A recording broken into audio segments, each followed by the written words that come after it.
तलवारी ताब्यात घेण्यात आलेल्या किती आरोपी आणि या पाठीमागे गणपती उत्सव असेल, ईदे मिलाब असेल किंवा निवडणुका असतील, याचा काही कट कारस्थान आहे का? पोलीस अधीक्षक म्हणून काय सांगाल? नमूद दिनांक 14/9/2024 काल पोलिसांना मिळालेल्या गोपनीय माहितीवरून आपण राष्ट्रीय महामार्ग 52 वर एका गोपनीय माहितीवरून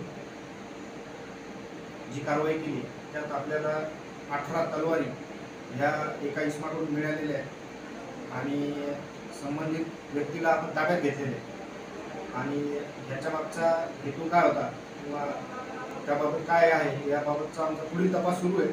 परंतु सध्या आपण 18 तलवारी, एक मोटरसायकल आणि एक आरोपी असं ताब्यात घेतलेले आणि गुन्हा दाखल करून पुढची आपली तपासाची किंवा चौकशीची जी प्रक्रिया आहे ती सुरू आहे.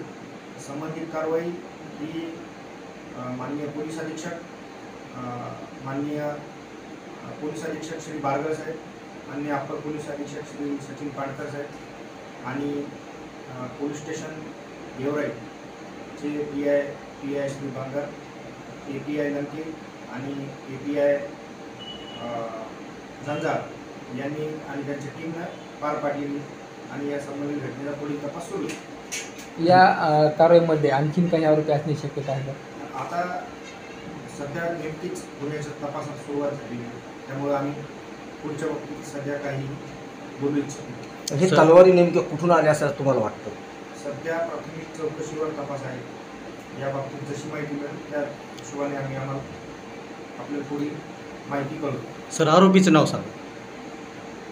तुम्हाला जी प्रेस नोट देण्यात आली आहे त्यानुसार आपण नाही, लाईव्हमध्ये जात भगवान फकीरा पवार, राहणार हिरापूर.